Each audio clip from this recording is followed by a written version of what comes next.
पहला पाठ ईसायाह 65 वचन 17 से 21। मैं एक नए आकाश और एक नई पृथ्वी की सृष्टि करूंगा। पुरानी बातें भुला दी जाएंगी, उन्हें कोई याद नहीं करेगा।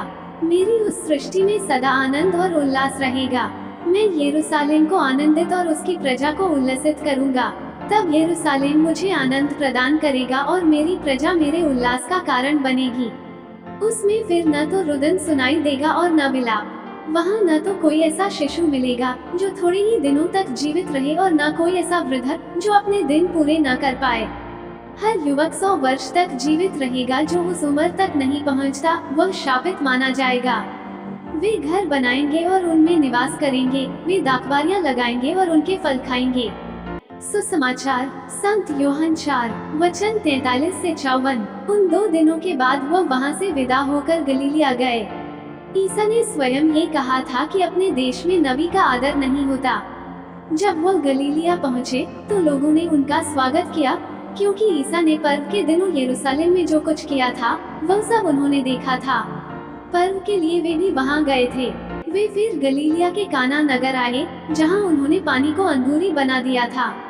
कफरनहूम में राज्य के किसी पदाधिकारी का पुत्र बीमार था। जब उस पदाधिकारी ने सुना कि ईसा यहूदिया से गलीलिया आ गए हैं, तो वह उनके पास आया। उसने उनसे यह प्रार्थना की कि वह चलकर उसके पुत्र को चंगा कर दें, क्योंकि वह मरने को था। ईसा ने उससे कहा, आप लोग चिन्ह तथा चमत्कार देखे बिना विश्वास नहीं करेंगे।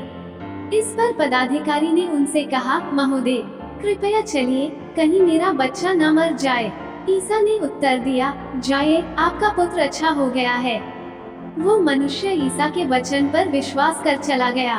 वो रास्ते में ही था कि उसके नौकर मिल गए और उससे बोले, आपका पुत्र अच्छा हो गया है। उसने उनसे पूछा कि वह किस समय अच्छा होने लगा था। उन्होंने कहा कि कल दिन के 1 बजे उसका बुखार उतर गया। तब पिता समझ गया कि ठीक उसी समय ईसा ने उससे कहा था, आपका पुत्र अच्छा हो गया है, और उसने अपने सारे परिवार के साथ विश्वास किया। ये ईसा का दूसरा चमत्कार था जो उन्होंने यहूदिया से गलीलिया आने के बाद दिखाया। मनन चिंतन। सुसमाचार के अनुसार प्रभु यीशु कम से कम 3 लोगों को दूर से ही चंगाई प्रदान करते हैं। मार्कुस 7 और मत्ती 15 में हम यीशु को एक कनानी महिला की बेटी को चंगा करते हुए पाते हैं। उसकी बेटी अशुद्ध आत्मा से पीड़ित थी। वह स्त्री अपनी बेटी को यीशु के पास नहीं लाई थी, परंतु वह यीशु के सामने आकर अपने घर पर पड़ी अपनी बेटी की चंगाई के लिए विनती करती है। यीशु उस महिला के विश्वास को देखकर उसकी बेटी को दूर से ही चंगा करते हैं। मत्ती 8 और लूकस 7 में हम पढ़ते हैं कि यीशु ने एक शतपति के सेवक को चंगा किया जो उसके घर पर पड़ा हुआ था तथा मरणासन था। आज के पाठ में यूहन्ना 4 में हम सुनते हैं कि यीशु ने किसी पदाधिकारी के बेटे को चंगा किया जो गंभीर रूप से बीमार था। वो अधिकारी गलीलिया के काना में यीशु से अपने बेटे के लिए चंगाई की याचना करता है। उसका बीमार बेटा कफरनहूम में है।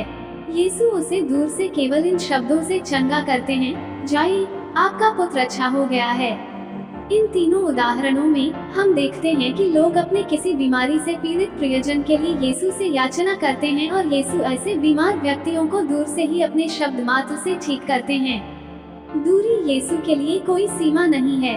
वे सर्वव्यापी ईश्वर है। चंगाई की इन तीनों घटनाओं में बीमार व्यक्ति के विश्वास के बारे कुछ भी बताया नहीं गया है, बल्कि बीमार व्यक्ति के लिए याचना करने वाले के गहरे विश्वास का साक्ष्य दिया गया है।